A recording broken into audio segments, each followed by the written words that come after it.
PhilHealth members! It's me, Angel. Welcome sa aking YouTube channel. Sa video na ito, pag-uusapan po natin paano po tayo maging dependent sa PhilHealth ng ating partner, ni husband or ni wife, kung tayo po ay dati ring PhilHealth member. Ito po ay para po sa mga married couple na pareho pong member ni PhilHealth, parehong nagtatrabaho, parehong may contribution sa PhilHealth, na kung saan po ang isa po sa inyo ay titigil na po sa pagtatrabaho. And for your information everyone, FYI lang po, hindi nyo po pwedeng gawing dependent ang isa't isa pagdating sa PhilHealth ha, kapag pareho kayong employed, pareho kayong may contributions. Halimbawa, pareho kayong employed, wife and husband. Si husband nagkasakit. So, ang gagamitin po ni husband ng PhilHealth ay yung kanyang contributions lang.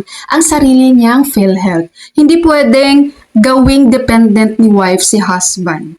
Okay? Kapag pareho kayong may contribution. So, individual po yun. Ang gagamitin lang po na PhilHealth ni husband is yung PhilHealth niya. Hindi niya pwedeng gamitin ang PhilHealth ni wife.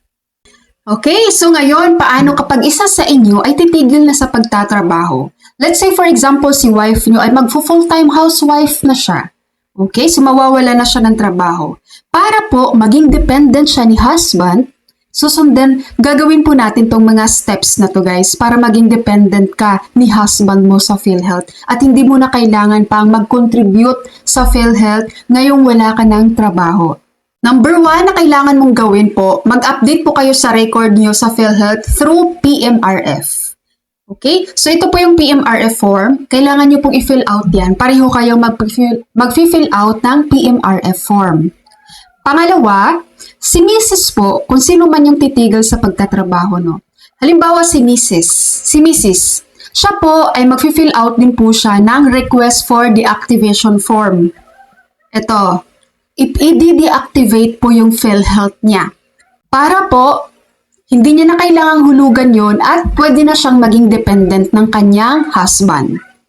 Okay? Ito naman guys, sa transfer of dependence na form, kapag merong dependent si wife, tapos kailangang i-transfer kay husband. Let's say may anak kayong isa, tapos hindi niyo kasi pwedeng dependent ni wife yung anak, tas dependent din ni husband yung anak. So, isa lang kasi dapat sa inyo, guys. Halimbawa, yung anak nyo, nilagay nyo siya doon kay wife, dependent ni wife. Ngayon, i-deactivate na nga ni wife ang PhilHealth niya para maging dependent siya ni husband.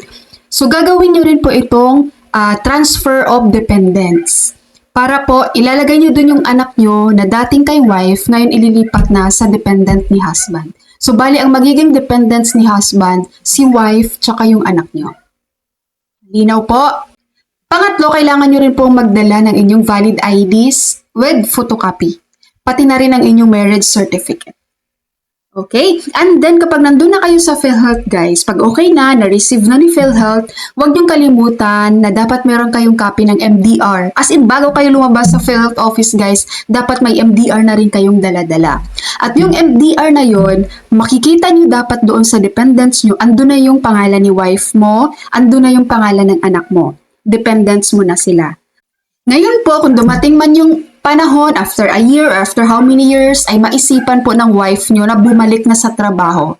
So, ang gagawin lang po ni wife, magre-request lang siya sa PhilHealth ng activation ng kanyang PhilHealth number. Ipa-activate mo lang po yon.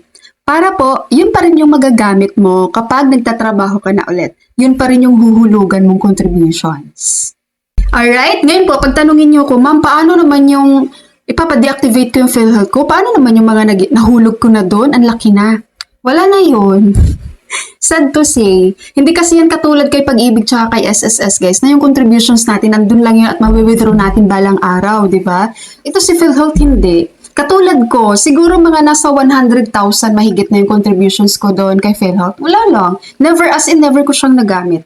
Wag naman, no? Pero okay na yun sa akin. Mas mahirap pag magkasakit, eh. Mas malaking gastos yun. Di ba? So, sige lang, sa kanila na lang yun. Kaya minsan, ang hirap, ang sakit sa kalooban, pag nalalaman mo o maririnig mong corruption sa Pilipinas, no? Tapos yung mga contributions mo nandun.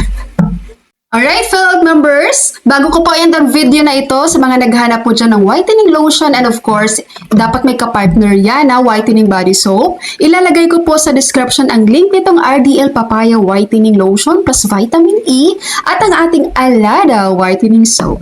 Alright, so that's all for my video for today. Thank you so much for watching everyone. God bless you.